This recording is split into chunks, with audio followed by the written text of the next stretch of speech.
Welcome बोल दो, स्वागत है आपका सरकारी सिलेबस यूट्यूब चैनल पर। और अभी हम बात करेंगे एक लेटेस्ट वैकेंसी आ रखी इंडियन आर्मी में। देखिए, एनसीसी स्पेशल एंट्री, जिनके पास एनसीसी का सर्टिफिकेट है वो बच्चे इसमें पार्टिसिपेट कर पाएंगे, ठीक है। और ये 50वां कोर्स है, अक्टूबर 2021 से चालू होगा, ठीक है। इसमें क्या होगा कि शॉर्ट सर्विस कमीशन दिया जाएगा फॉर मैन एंड वुमेन दोनों लोगों को, ठीक है। और इसमें साथ ही साथ इस वैकेंसी में इंक्लूडिंग बैटल कैजुअलिटीज़ की जो आर्मी की पर्सनल को ही हैं, उनके डिपेंडेंट्स, उनके बच्चे हैं, अगर डाटर हैं या लड़के हैं तो वो भी इस भर्ती में पार्टिसिपेट कर सकते हैं। उनके लिए कुछ सीटें रिजर्व रहती हैं, ठीक है। तो डिटेल बात करते हैं शुरुआत से लेकर अंत तक सारी। तो अनमैरिड मेल और unmarried female all over India के बच्चे इसमें फॉर्म भर पाएंगे, ठीक है। और साथ ही साथ में बैटल कैजुअलिटी के भी जो उनके डिपेंडेंट है वो लोग इसमें फॉर्म भर पाएंगे, ठीक है। और इससे क्या होगा कि शॉर्ट सर्विस कमीशन क्या होगा। शॉर्ट सर्विस कमीशन क्या होता है, आपकी नौकरी होती है 10 साल की, फिर आपकी नौकरी 2 साल और बढ़ाई जा सकती है, 2 साल और बढ़ाई जा सकती है, तो टोटल आप 14 साल नौकरी करने के बाद आप यहाँ से रिटायर हो जाएंगे। 14 साल का आपका जो है ना नौकरी रहती है, फिर इसके बाद आपको रिटायरमेंट मिलता है। तो ये होता है शॉर्ट सर्विस कमीशन, ठीक है। नेशनलिटी के बारे में बात करेंगे तो ऑल ओवर इंडिया का कोई भी बच्चा, मतलब सिटीजन ऑफ इंडिया या नेपाल का या भूटान वगैरह का, ये बच्चे भी इसमें पार्टिसिपेट कर पाएंगे। अब हम बात कर लेते हैं उम्र सीमा की।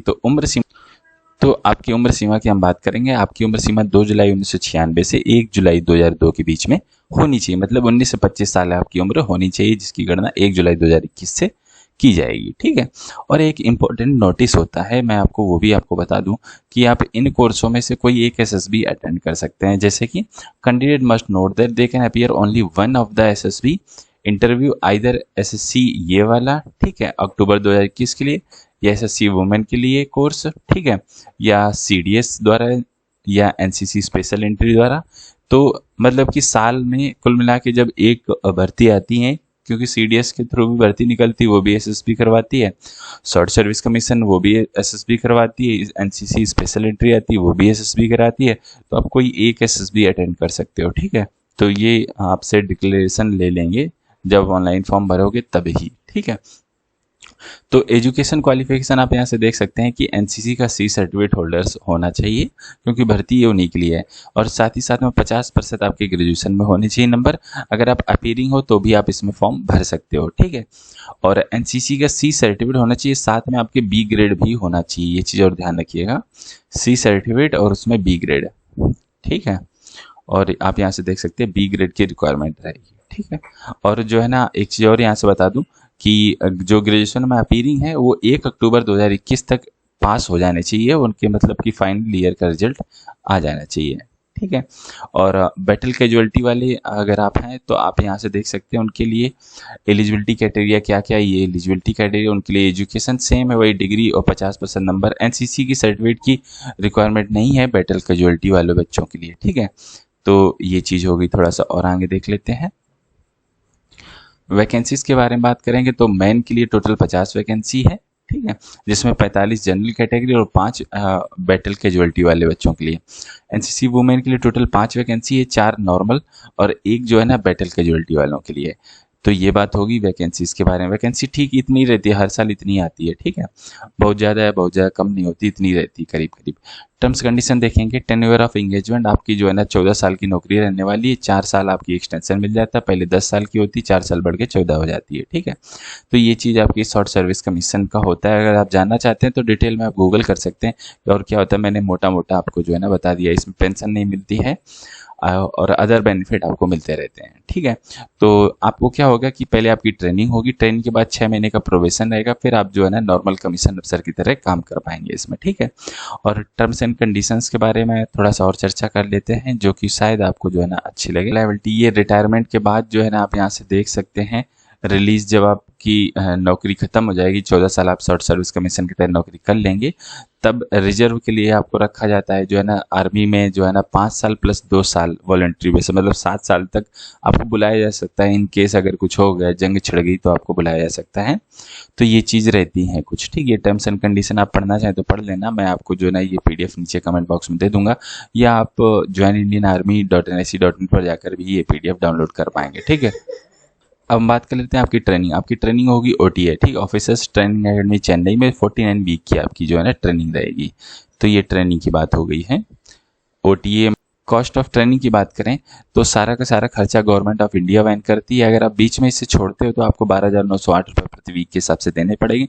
बट इन द केस अगर मेडिकल प्रॉब्लम हो गई, मान लीजिए ट्रेनिंग में आपको कुछ शारीरिक चोट लग जाती है, तब आप छोड़ते हो तो आपको कुछ नहीं देना पड़ता, ऐसी चीज़ें रहती हैं। ठीक है, अब देखिए थोड़ा सा रैंक कैटेगरी आपको बता देते हैं कि सबसे पहले जैसे आप कमीशन हो जाएंगे, आप लेफ्टिनेंट बनाए जाएंगे, फिर 2 साल बाद कैप्टन, 6 साल बाद मेजर, लेफ्टिनेंट कर्नल 13 साल बाद, तो 14 साल की आपकी नौकरी, तो आप लेफ्टिनेंट कर्नल तक बन के आप यहाँ से रिटायर हो जाएंगे। ठीक है, और बाकी ये जो आगे की पोस्ट है, ये जो परमानेंट कमीशन होता है, जैसे कि CDS के थ्रू होता है, ठीक है, NDA के थ्रू होता है, वो बच्चे आगे तक जाते हैं जो भी परमानेंट कमीशन के तहत इसमें ज्वाइन करते हैं।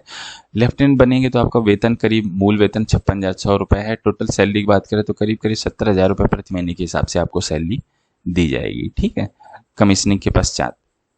तो ये चीज़ हो गई। और देख लीजिए यहाँ पर जब आप OTA में ट्रेनिंग करेंगे तो आपको 56,100 रुपये प्रति महीने के हिसाब से स्टिपेंड छात्रवृत्ति आपको दी जाएगी। तो एक तरह से सैलरी देख सकते हो, 56,000 रुपये काफ़ी ज़्यादा अमाउंट होता है, तो आपको एक तरह की सैलरी मिल ही जाती है। ठीक है, ट्रेनिंग के दौरान भी आपको। तो ये चीज़ हो गई। ठीक है, और हम थोड़ा सा आगे देख लेते हैं, आगे बढ़ने की श्रृंखला में।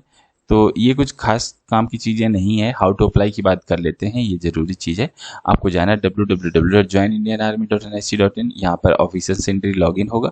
यहाँ पे क्लिक करके आप जो है सिलेक्शन प्रोसीजर की बात करेंगे तो सिलेक्शन प्रोसीजर में क्या है कि सबसे पहले जो आपने एप्लीकेशन भरे सबको शॉर्टलिस्ट किया जाएगा। ठीक है, जिसके ज़्यादा नंबर हैं उसे SSB के लिए बुलाया जाएगा। तो जिन बच्चों को SSB में बुलाया जाएगा, तो SSB आप जानते हो कि 5 दिन का एक प्रोसेस है, जिसमें 2 तरह के टेस्ट होते हैं, एक स्टेज 1 होता है, एक स्टेज 2। स्टेज 1 को स्क्रीनिंग टेस्ट बोलते हैं, स्टेज 2 को कॉन्फ्रेंस भी बोलते हैं। तो जब आप स्क्रीन इन हो जाएंगे तो आपको कॉन्फ्रेंस देने को मिलेगा, जिसमें कई तरह के GTO टास्क वगैरह ये सब चीज़ें रहती हैं, इंटरव्यू वगैरह। तो फिर आप जो है ना, अगर आप सेलेक्ट हो जाते हैं, स्टेज 2 भी आपका क्लियर हो जाता है, तो वहीं से आप मेडिकल के लिए भेज दिए जाएंगे। मेडिकल आप फिट हो जाते हैं तो एक फाइनल मेरिट लिस्ट बनेगी। तो SSB में आए नंबरों के आधार पर फाइनल मेरिट लिस्ट बनाई जाएगी। तो ऊपर से 55 बंदों को ले लिया जाएगा और वो बच्चे जो है ना कमीशनिंग के लिए, ट्रेनिंग के लिए भेज दिए जाएंगे। ठीक है, तो ये इनका सिलेक्शन प्रोसीजर है। ठीक है, सिलेक्शन प्रोसीजर के लिए मैं आपको एक नीचे लिंक दे दूंगा, वहाँ से जाके आप डिटेल में और चेकआउट कर पाएंगे। ठीक है, तो ये बात हो गई। और एक चीज़ और बता देता हूँ, अगर आप फर्स्ट टाइम SSB देने जा रहे हैं तो आपको 3rd AC का किराया देते हैं। ट्रेन का किराया आपको जो है ना SSB में वहीं पर जहाँ आप जाएंगे वहीं पर आपको देने को मिलेगा जब आप अपनी टिकट दिखाएंगे। ठीक है, तो SSB में जो आपके नंबर आएंगे उनके आधार पर मेरिट लिस्ट बनेगी। तो एक चीज़ और बता दूं कि SSB इंटरव्यू आपका क्वालिफाइड, इसका मतलब ये नहीं कि आपको जो है ट्रेनिंग के लिए बुला ही लिया जाएगा। ठीक है, क्योंकि SSB में ज़्यादा नंबर वाले बच्चों को ही, 50 बच्चों को ही लिया जाएगा। तो ये चीज़ और थोड़ा सा ध्यान रखना है, क्योंकि मैंने देखा है कई बच्चों का SSB क्लियर हो जाता है, तो मतलब कि हर कोई खुशी की बात तो होती है, और नंबर थोड़े से कम रह जाते हैं और बाद में पता लगा जो है ना उनका लेटर ही नहीं आया जाने का। ऐसा इसलिए हो जाता है क्योंकि नंबर थोड़े से कम है, बच्चों की वैकेंसी 55 ही थी तो नहीं आ पाते हैं कई बार। ठीक है, तो मेरिट लिस्ट के बाद ही पुख्ता होता है कि हाँ भाई आपका हो गया, लेकिन SSB क्लियर होने के बाद संभावना 99% बढ़ जाती है। ठीक है, तो ये चीज़ हो गई। थोड़ी सी और आगे देख लेते हैं। फॉर्म आपके जो है 16 तारीख से चालू हो गए हैं और जो है ना 15 जुलाई तक चलेंगे। आप ऑफिशियल वेबसाइट पर जाकर फॉर्म जरूर भर लीजिएगा। अगर कुछ जानना पूछना चाहते हो तो हमें कमेंट कर सकते हो। इसका एग्जाम पैटर्न SSB वगैरह मैं नीचे कमेंट बॉक्स में पिन कर दूंगा, ये PDF भी कमेंट बॉक्स में पिन कर दूंगा। होपफुली ये वीडियो आपको अच्छा लगा होगा। हम आपसे मिलते हैं अगले वीडियो में, तब तक के लिए वंदे मातरम।